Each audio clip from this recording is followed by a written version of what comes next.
Hello again, welcome back to Asgard, and welcome back to Vintage Story. Now you will notice that my chest finally broke. It finally gave way, and that's fine. Spring is here at this point, so we're going to get some flax planted. It is presently the 2nd of April. It's 6 degrees Celsius outside. There was a bug that was fixed. There was an update that fixes the temperature, because apparently our winter, we can't really, we have to kind of take our temperatures with a grain of salt. The lowest that I saw throughout winter was negative 11 degrees Celsius. But apparently there was an issue with the temperature not updating at night correctly. It could have been lower than that, possibly, but that fix didn't come until it was past winter for us. Now, one thing that I did do, I think it's in this chest. I gotta get all this stuff sorted. Yeah, before winter changed over, I did go ahead and just with the chisel, I pulled out some lake ice. Just right click it and then break it. I went ahead and got some. I don't have a project necessarily for lake ice right this second, but I don't want it to be like summer and me need lake ice. So I just wanted to make sure and have a bit of that at the very, very least available. But I have done quite a bit of work. We're going to take a look at some of it. Some of it I'm going to wait to show you until the sun comes up. The sun will be up before too long. This has become my chisel workstation. As I was doing some chisel work, you can see these little things right here. Now, right now, I'm actually using these for lighting around. I made up a bunch of them. But they're actually intended to primarily be for gardens and things like that. They're not intended to be our street lamps. But I haven't figured out what I want to do for street lamps, and I knew I was going to need a bunch of these as we continue to expand. So presently I'm using them for lighting around the town too. Not many of them. I think it's just 4. Yeah, it's just 4 that are in places that they're not going to stay. I just kind of wanted this road lit up a little bit. If we pop over to the forge, I did run another batch of blooms. And I actually used that batch of blooms to make shields. I'm not going to wear it all the time because we have to give up our light, to wear the shield right there. But it is going to help us when we go deep caving. Now, of course, we'll have to go back. If you watched my old Vintage Story series, if you recall back then, you didn't have an offhand slot because I would be packing torches. One thing you can do, and I use this sometimes if I'm checking like the depth of a hole or something like that. We can just throw our torches down, and that's a great combination with the shield as well. It's just like having some torches, throwing them down if you're fighting, and then, going back to carrying your lantern or something. Because the shield does take up that offhand slot. But I made some of those. We'll only use them when we're deep caving, when it's dangerous mobs. But just a heads up on that. I also made 8 iron plates. It was basically a bloom, an entire set of blooms to make these. But I knew we were going to need some iron plates before long, and I was already making them. So I figured, well, I'll just go ahead and make some iron plates so that way we've got them. I also did a little bit of chiseling down through here. This is not finished, but I was just running the border, which is extremely fast and quick. But the rest of it, not going to be quite so. I also spent about a day chopping grass, and I also spent a bit of time mining. Actually, if we take a look at the map, you'll notice there's a lot less ore deposits, especially up around the base. I have cleared all of those out. I also finished mining up that lignite vein. We actually ended up almost filling up the crate. We're at like 900 and something. Of course, I've been cooking and doing stuff with the brown coal, but we ended up pulling out a lot of coal out of that. Also, one thing I've started doing, now that we're at the point where we really aren't hurting for materials, I'm starting to collect ores as well as our chunks. As well as probably going to keep one of these and one of the nuggets. Start like really kind of just keeping one of everything at the bare minimum, because we're not really hurting for ores. If I lose, a couple ingots worth from an iron vein, it's not a big deal to me at this point. Same's true with lead, same's true with copper. So I'm basically just going to start every vein that I hit up, I'll keep at least one of the ores from it. This was actually 2 different veins. I was keeping 1 ore from each of them, but I ended up having 2 medium copper veins in chert. So, but basically we're going to have all this stuff kind of set up in display type areas down the road once we get our main build, our big build rolling. Because it's actually going to have a very big focus on metals and smithing and stuff like that, just the theme of the build. So, because it's actually, I don't know, it's hard for me to say like smithing and mining are like my favorite things within Vintage Story, because I also like all the food processing and stuff, but smithing and mining is probably like my favorite things within Vintage Story. So we're going to build a build focused around that, basically themed around that anyways. Now if we come over to our B area, I was hoping to get more of this done. It takes a while, but you can see I've started chiseling fences here. And this is literally just oak planks, like that's it, you know, nothing else in that. And then this is andesite with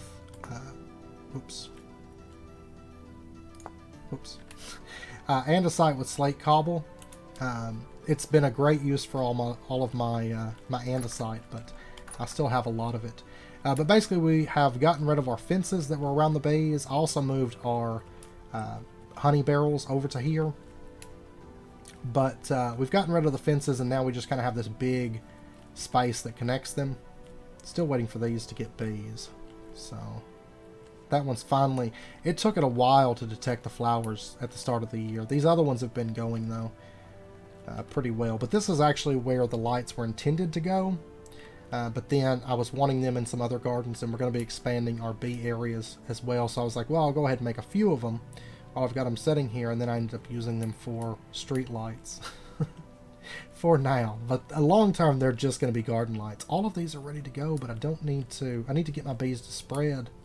Well, they're going to be swarming in less than a day, so that's good. They should swarm out pretty quickly, get us going back. I harvested pretty close to like everything to where I almost had no bees left in my skips at the back end of the year, so I'm waiting for those to spread to get back harvesting. So also, we'll use some of those garden lights around things like this, like the planters and stuff, but they're not going to stay street lamps. So it's just oak and slate. It's like the same like 4 materials for like everything right now, because we got to go stone searching here pretty soon. And dry grass, we got a lot of that now. Very, very happy about that. I'm going to harvest more, but that was most of this scythe. And then I also spent a little bit of time gathering cattails. And then I was tired of gathering grass. I'd gathered, you know, the scythe makes it a lot faster, but I was like, well, spring's going to be here soon. I don't want to just be gathering grass. It was kind of whenever it was still kind of warming up. I did make up some more tools. You can actually say scythes.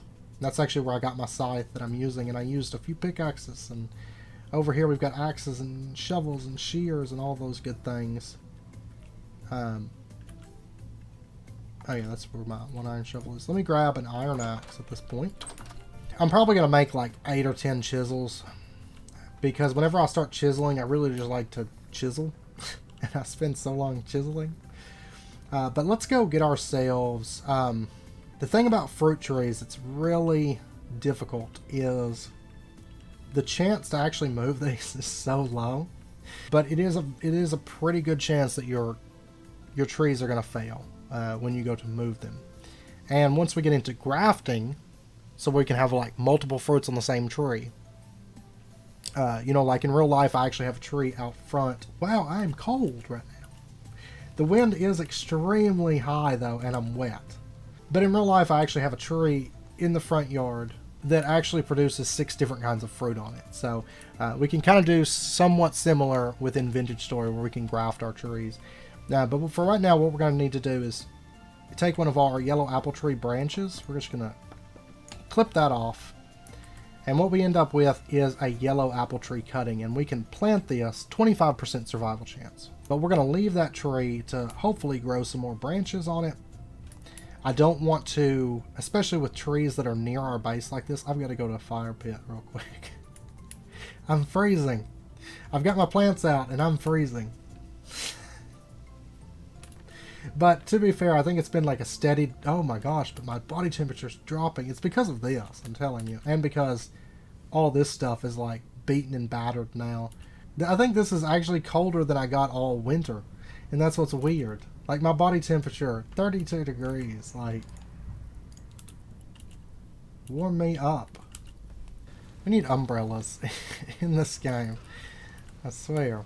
Oh, I did also make up arrowheads, so we're gonna be making a bow, I believe, this episode. But okay, so we got ourselves a yellow apple tree cutting. And we're going to pop over and get ourselves a pink apple tree cutting. Alright, so our pink apple was right here. Do I feel comfortable cutting off a branch on this? Usually I don't cut them this low. But I actually think it'll be okay. So let's go ahead and clip off one. But we're going to keep the rest of this growing. Fruit trees, they haven't been out like a super long time. So I've had a little bit of messing around with them, you know, but I'm not like, oh, I'm super comfortable moving these. Like, it still makes me like really nervous. I'd really love for them to be here, is what I'm hoping. Ideally, you want about, for fruit trees, it's like a 5x5 space.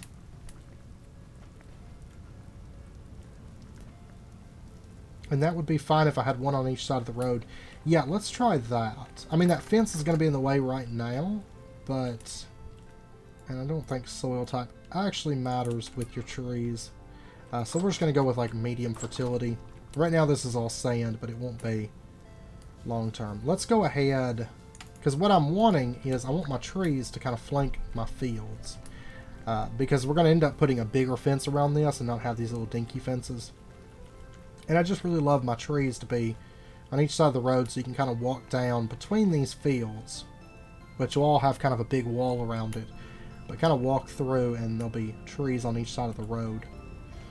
So we're going to go ahead and do, I think, our pink apples.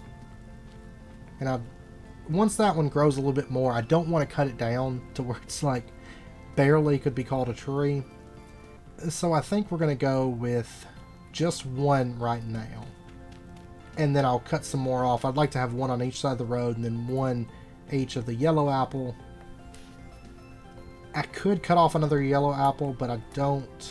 Once again, I don't really want to. They take a while to grow. And I don't know. I could probably cut off one more. These fruit trees on here are very, very... It's mainly, like I said, it's mainly the cuttings, but they are very temperamental.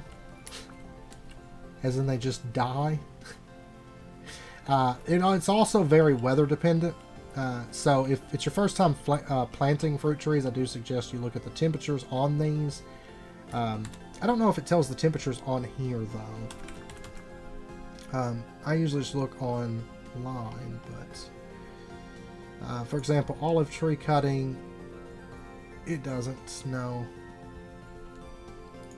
So I do suggest you go online and look at the temperatures. But if you find trees in your area that are growing, like just naturally, you can pretty much rest assured that they're going to grow just fine in your area, you know, because they're already, they already grow there, they already thrive in that area, so they should be fine. But if you do want to grow fruit trees from other places, greenhouses a lot of times are a great option, and that's something that we will get into a bit later for some of our fruit and crops and stuff like that. But all that being said, when you do finally get your first fruit trees planted, and even more so grafted, because of course it takes so long for these to grow, and so when you cut off a piece, especially from like local trees, if you're not coming across a lot while you're exploring or something like that, you cut off a piece, that tree cutting is extremely valuable to you because you're not going to get another one for a while. You know, those fruit trees, they don't grow really, really fast, and these aren't going to grow really, really fast. It's going to take a while before we know if they survive or if they die. But what I'd like to do today is we really need to get all of our animals into a permanent location because I'm planning on generation breeding this year a lot. We should have plenty of grain to do that. So give me a second. Let me figure out exactly where. We're not necessarily going to build out all the animal pens today, but we're going to get them into a permanent location where we will be building out their pens. So give me just a second. Let me figure out exactly where I want these to go. Okay, I got our animals moved over, and you can actually see a dead wolf in there. It didn't get in the pen with the chickens, but it got in the pen before I was getting the chickens, and I just killed it through the fence since I don't have armor right now. But I'm not going to go in the pen with the chickens right now because she is brooding right now. I do need to put more food in there, though. So I'll have to irritate her, I guess, tomorrow. I should probably move the troughs closer to the end so I could maybe get up to it. But we're going to build our first chicken coop right there, I think.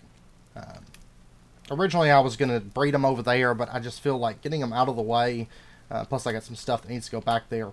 Our first pen of rams are going to go right here. We're actually going to get them breeding here momentarily. And our pigs are actually going to stay back where they were, right over there. And we're going to breed them here. And I'm really excited to get them breeding. But I'm hoping to, once we get more berries and really get kind of set up in that area, I'm hoping to just run them off of mash. But that'll be a little bit before we can actually just run them on mash. I also moved all of our laying hens over here, and this fox had gotten into this pen and was kind of like stuck in the corner. You know, this pen used to be open. So I ended up just moving him out and trapping him here. Or her. It's a female, but she is trapped there. Oh, and I can't remember if I showed you guys at the beginning of the episode. Most of these, I haven't finished all of them. They're actually really quick to make, though. But I did change these over to kind of like an apiary style base. Of course, it's just decorative. But we do have our bees resting on sort of these apiary type boxes. So I was just having fun with the chisel and getting rid of these tables. But these are a combination of larch and willow logs and the pine wood there. Alright, so let's go ahead and get ourselves some flax grain. I still got a lot of this stuff, though I'm debating, because I'm going to start having turnips coming in again. And I've got some turnips here that don't have a lot of time left. Yeah, because I'm literally just about to harvest turnips for the first time this year. So we'll go ahead and feed our turnips to our pigs. There we go, they're already eating. They're nomming them. And she's ready to mate, so we'll probably have piglets before too long. Of course, it's going to take a little while after she gets pregnant, but then we'll have some little piglets. And pigs are easily the best source of meat. You know, if you're not aiming specifically for poultry, they are a great source of meat because they just have so many babies that you really get to a point very, very quickly where you don't know what to do with all of it, because it's just going to be a lot of meat coming in. So that's going to be our source of protein. And then these, we've got 2 females in here, and once they get pregnant, then we'll be able to start milking them for our dairy. So we're not really situated just yet to start making cheese, but we can at least drink the milk, get our dairy food group up. Fruit, of course, is going to come natural. Vegetable and grain, all very, very easy.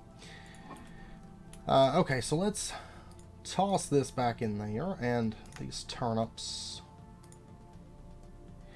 And something I meant to show you guys that's worth noting is, let's say we have these turnips that are 28.4 days. We can actually boost their time by lowering the time on this one by just moving it over. It's 28.4, and now the whole stack is 35.2. So we added, you know, quite a few days there.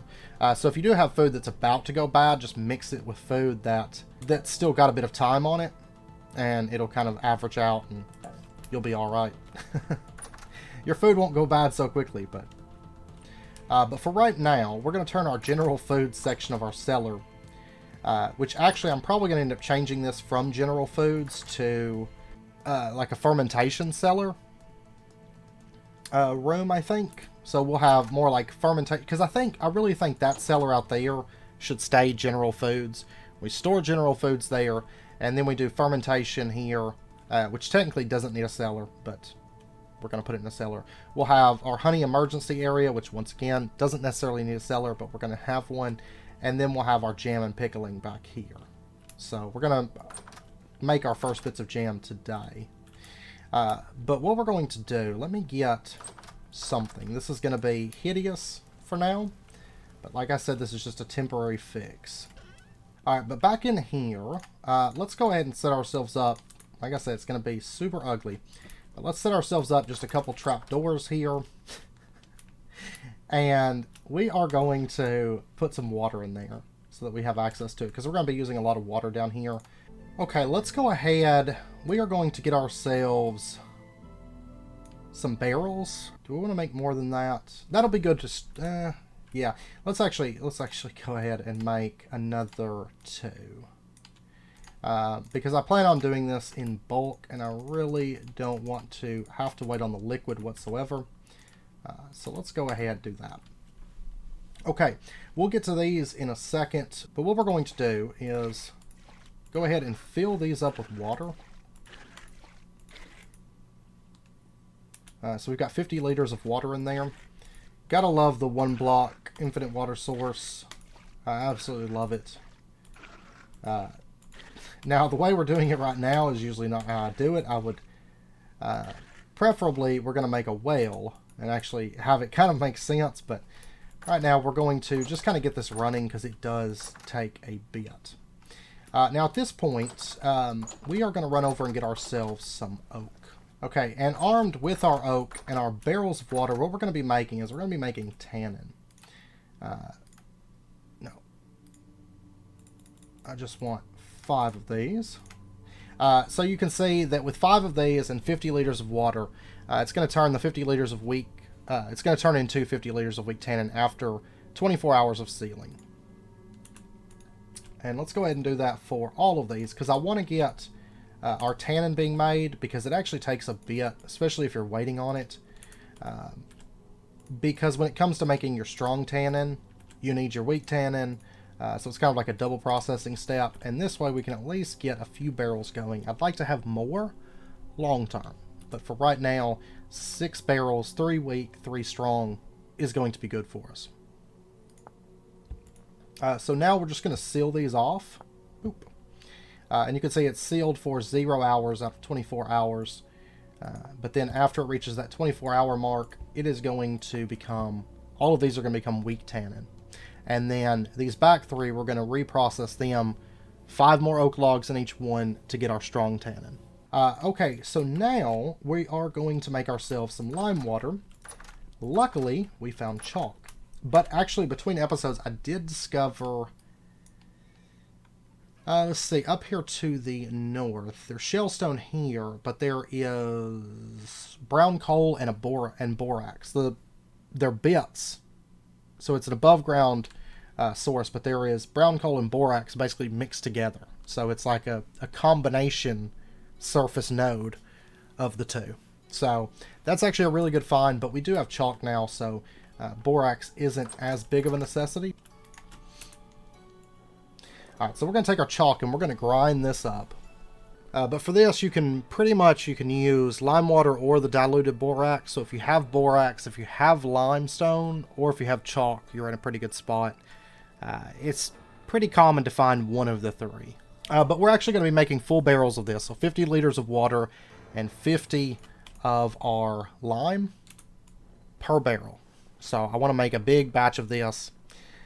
This is something that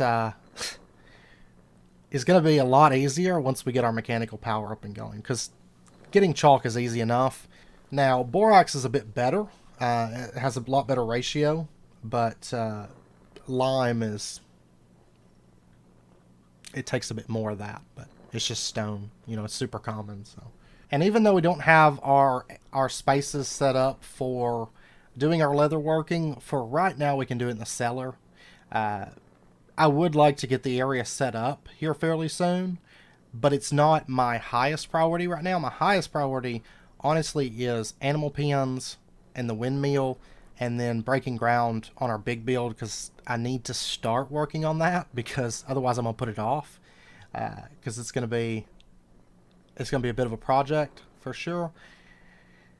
And I'm actually dreading the start of it, actually having to run that spiral road, so I do want to get started on that. So our leatherworking space will get pushed back a bit. So we'll probably do it in our cellar because I do want to get backpacks like next episode, because next episode I am planning on doing more of like an exploration episode, because it's the time of the year, spring. I like to get my trees planted. You can plant them later, it's all right. But I prefer to get my trees planted in the spring. That way they got a little bit more time to grow, because once they go dormant, of course, they're not going to grow. And of course, with fruit trees, we have a low chance that they're actually going to take. So I do want to spend next episode exploring, and ideally I'd like to have some backpacks to do that, because it's going to give us a bit more storage space, you know. And of course, to do that, we need leather. Also, to make better armor, we need leather.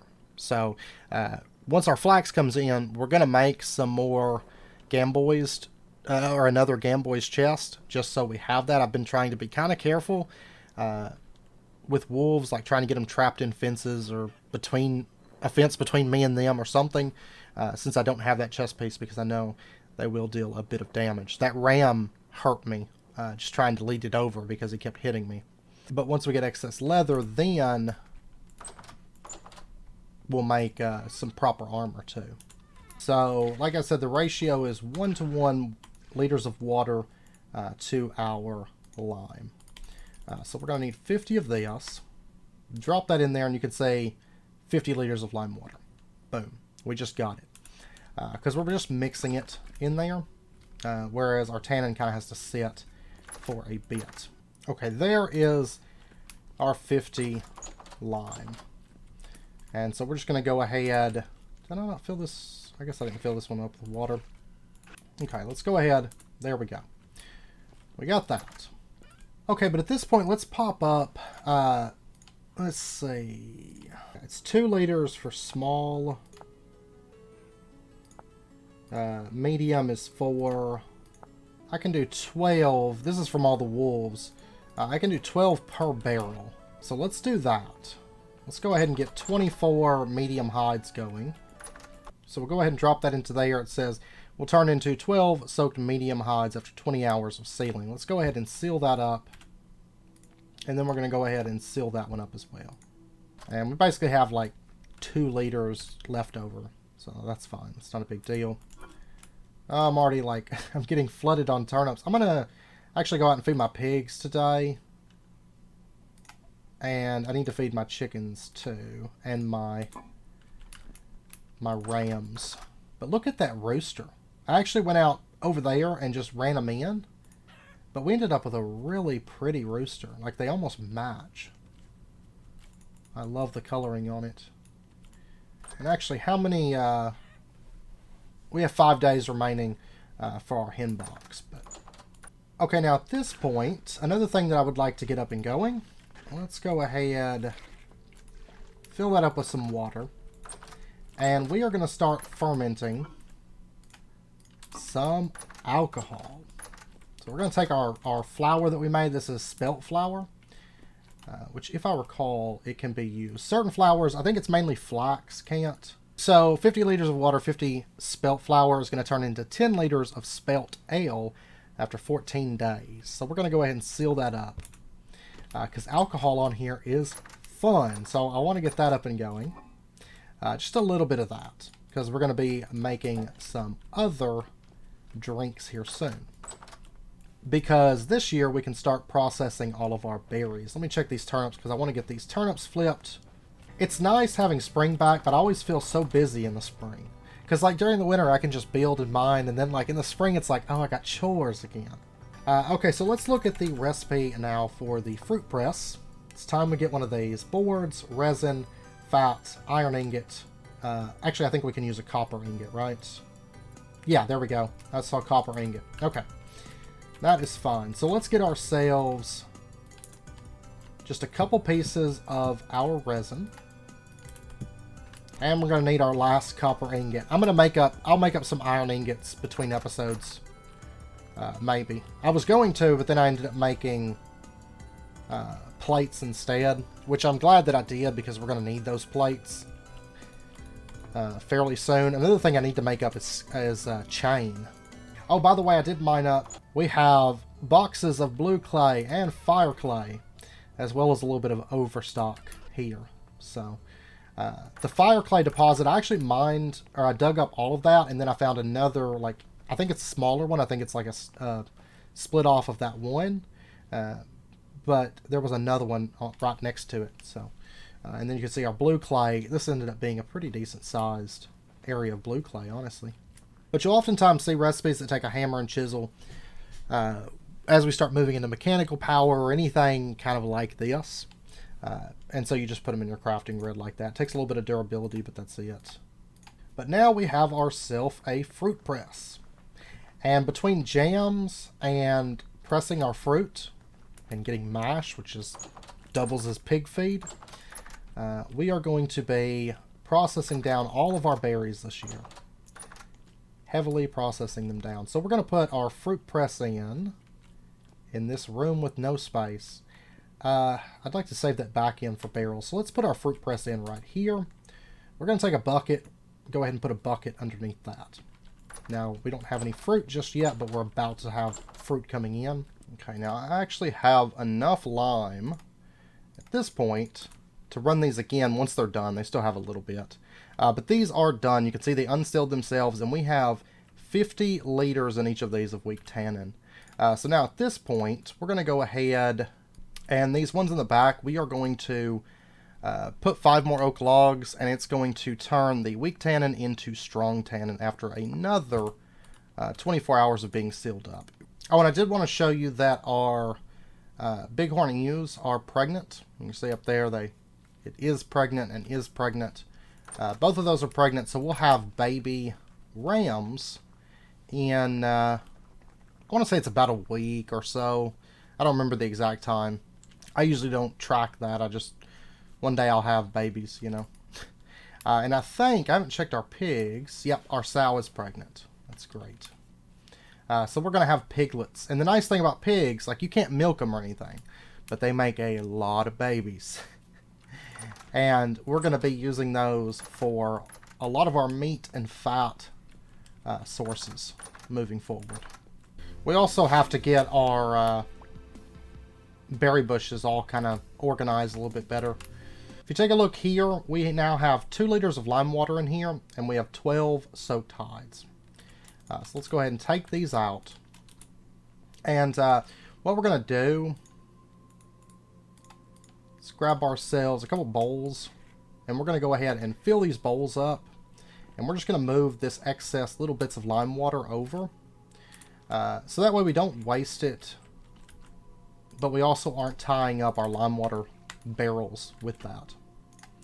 So I'll have to make another barrel here shortly, but that's fine. Okay, so now at this point, this is our weak tannin. Let's go ahead. We're going to take our knife, and we're going to take our soaked hides, and we're going to scrape these to get scraped hides. So let's do that. There's 24 of those. And then we're going to take these. I'll start them in the back here. We're going to put them into there, and we're going to get 12 prepared hides after 3 days. So let's go ahead, get that going. It's going to take a while, but after 3 days, we will have prepared hides. And this is why we want to get it up and going as quick as possible. Technically, we could have done it last year, but it was kind of winter before we found chalk, and we were busy winter getting iron tools and stuff. So let's go ahead. Whoops. No. I want to do that. That. There we go. That. There we go. Okay. So we got another round of hides going. Okay, I just finished smithing up our iron. And I figured I would pop you guys in, because we can make our very first, I'll just put these together, our very first iron pile. So let's go ahead. That was all those 24 blooms, and we got a nice little stack of iron here. But I've been doing just some work. I'll show you in a second. Yeah, you can't really see it right now, but I wanted to pop you guys in because we're starting to get fruit in. We also, I think we may have enough flax now. Yeah, we got actually quite a bit here. I'm going to go ahead. Let me do half of that. And then I think it's, yeah, there we go. There is our Gambeson body armor. Our second one thus far. No, I want to put it on. Thank you. Okay, now we're armed up again. Our legs, they don't have a whole lot of durability. You can see we don't get hit in the head that much.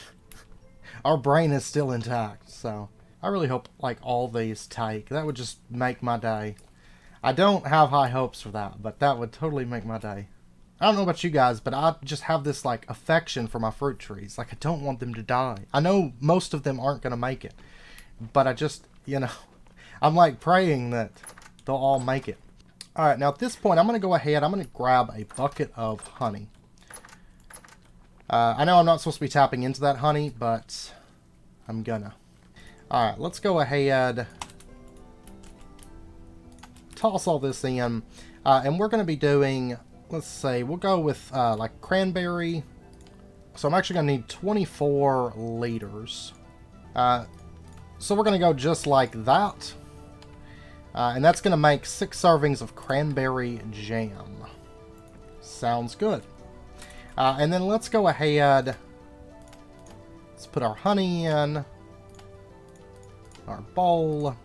And then let's do some blackcurrant jam. And then let's go again.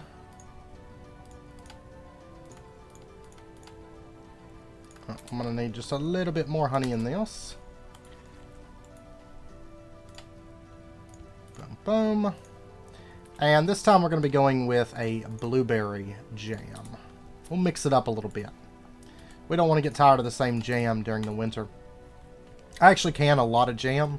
Like, we do like rose hips and elderberry, grape. But, you know, you get tired of just eating the same kind. So, basically we switch it up after every jar. Okay, so we'll get those going. That's going to take a little bit. And back in here, I actually have some crocks. Now, unfortunately, I have not made more crocks. I really need to. I need to make a bunch of these. Yeah, I need to do a bunch of clay work, actually. So that I can store a lot of this. Because right now, I'm going to be in a really awkward position as far as storing this goes. But I can always eat some of it right now. Like, ooh. One piece actually is going to be enough for these, so I'll pull that out. I love this, all this brown coal we've got. We're actually going to go mining peat soon too, though, because I want big stacks of peat, and we can use peat for firing stuff as well. Okay, so we got ourselves 6 servings of cranberry jam. Now you'll notice, I mean, it's not like super high saturation, only 340, but it will give us a source of fruit during the winter, which will be good because I want to basically just store up a lot of this. So let's take it over. This will be our first jars going on our jam and pickling racks. So back in here, let's go ahead. We'll set down our pots. Like I said, I don't have enough crocks. I'm probably going to start doing crocks because I got a little bit, you know, before the leather gets done. So I'm probably just going to make up a bunch of crocks at this point. So what we're going to do is we're just going to right click and we're going to fill this up. Now this can only hold 4 servings within these crocks. And then we can set this. This was, what are you? Blackcurrant jam. Alright, so we're going to put our blackcurrant jam in there. Right next to it we will do, say, blueberry, and then over next to that we will do our cranberry. So we'll have blackcurrant, blueberry, cranberry. Now let me go ahead. I don't have very many blueberry plants. I also don't have very many white currant plants, but we're going to go ahead and grab this jar. This one's only like half full, so we'll just hold on to that. And then the rest of this, I'm just going to put into bowls. I can eat on it. I need fruit. Okay, and I realized while I was editing the footage, I never really showed the fruit press and how to use it because I wasn't doing a whole lot of... I did a little bit of pressing there, but it was between cuts, I think, mainly. So I did just want to quickly show it off. You can see it's a little bit later. I've been doing a lot of pressing. But make sure you have at least 16 of your berry because if you don't have enough in there, you know, it's not going to... there's not going to be enough mass to actually crush. So I usually just try to do a half stack, which is the max, but anything over 16 is fine. So that's completely filled up. Make sure you got your bucket under there. Just hold right click to compress it. And then what you're going to do is just leave it. Those particles are going to run. It's going to take a little bit. If you look up at the top, you can see the bucket's filling up. Now, theoretically, it should, with 32, it should, I think, go to 10 liters. But for some reason, it always comes out a little bit less. It's like 9.87 or something. 9.89. That's it. But you can see it's now finished here. And then all you got to do is just right-click to release your screw. You can right-click to pull your bucket up. Of course, I've been storing all this up into barrels. And of course, you can seal this like I've got cranberry wine here, which we can process later a bit more once we get into distilling, but we're not quite up to that yet. It'll be a little while before we start into distilling. Also, bear in mind that this stuff is never, it's not going to go bad. You know, it doesn't have like a limit to how long you can keep it. The same with the alcohol, same with the honey. Most liquids are that way except for milk. Milk will go bad, so. But you could say a bowl of this is 200 saturation. So this is another option in addition to our jam, so that we've got fruit for the winter. And of course, this keeps forever. So what I'm going to do is I'm going to chisel tops to this so we can basically seal them up. Chisel tops with shelves, and then we'll do another layer of barrels and basically fill all this out with barrels. Now, you are left with a bit of this mash. The two main uses, what I tend to use this for, is feeding my pigs. Pigs love dry berry mash. So usually this is what I feed my pigs. So, like, as they've been pregnant, I've been chucking this out there in their trough. Of course, I don't necessarily have to feed them every day, but I've been feeding them every day. It keeps their weight up, and it makes me feel like a good pig owner. So I just dump all my mash out there. This is also probably your best, in my opinion, your best source for generating a literal ton of rot. So if you want to make a bunch of compost, get your fruit press, start pressing berries. Granted, just rotting berries, you're going to get more, but this way at least you're getting a byproduct that you can actually use. And we will be imbibing in some alcohol later this year. So, also I wanted to quickly mention that jam. I'm not sealing it until I'm done. You can see these are good for 13 years, 15 years. I don't seal it until kind of the end of the season because I have a lot of partial jars. You know, like we just had a 2-serving blueberry crock. We do it on camera in a few episodes, but just don't forget that you can take your crock, put it in your crafting grid with either beeswax or fat. I prefer beeswax because you tend to have a lot of that.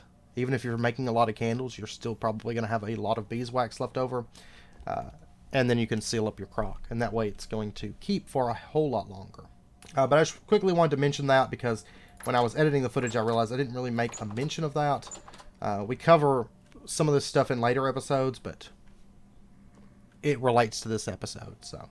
And if you want to see what I've been working on over here, I mean, it's not much, but we'll just take a quick look at it. You can actually see some andesite cobblestone ran across there. That's going to be the location of the bridge. So, we only made one round, because I'm going to use slabs going up it. We actually only made one round up here, before it came out as the bridge, you know, but I do like the elevation or the height though of it. Thought I was gonna fall there because I got a little bit keyboard happy there.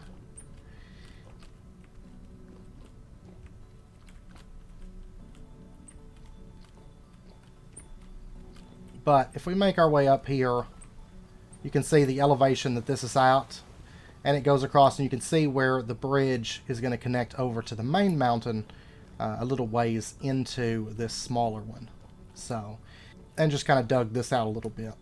Basically just plotting where it's all going to go and how it's going to kind of wind up that spire a little bit. Honestly, I would have loved one more rotation, which, I mean, I could do it, but I want to keep kind of a consistent angle for the road kind of going up. And then if we went any higher, we kind of have this sticking out, and I didn't want to like have to tear it down. And honestly, I like the elevation that it's at, because then if we bring up supports and stuff, I think it's going to look pretty good for that big bridge off in the distance. So, okay, now our hides are prepared now. So we're going to take these. We're going to take these guys out. And at this point, I'm going to need to make up some more weak tannin, because there's only 2 liters in here. I am going to, of course, hold on to the scraps that we have left over, the little bit of extra liquid. But we're going to dump this now into our heavy tannin. We're going to seal it. And we need 4.5 days before it's done. And that's fine. That means we'll be able to set out exploring basically right around June, which is fine. That way we can kind of spend the beginning of spring doing some kind of spring related projects. I'm going to be doing a lot of clay, making a lot of crocks so we can fill up our shelves this year with jam, so we should have fruit all through the winter. Of course, we do have honey, which does count as fruit, but I'd like to have actual just fruit and not have to eat the honey that I have stockpiled. So at this point, I know it's about wrapping up point for this episode, so we're going to end this one here. I'm going to spend the next 4.5 days doing some stuff around the base, and then we'll come back once our leather is done. We'll do a little bit of crafting, and then we're going to set out on a bit of an expedition, because I need to find stone. I want to visit traders. I want to see if we can find some fruit trees. It's taken a little bit longer to get out on our adventure this spring, but that's okay, because the difference in storage with the backpacks is going to be kind of worth it, I think. Plus, it's something that we really did need to get going so that we can make some proper armor, so that we can go kill bales, so that we can get our translocators turned on. But anyways, I hope you guys enjoyed the episode, and if you did, as always, be sure and hit that like button, and go ahead and subscribe if you're not already, to stay updated with when new videos come out, and I hope to see you guys next time. So until then, as always, do take care, stay safe, I'll see you guys then.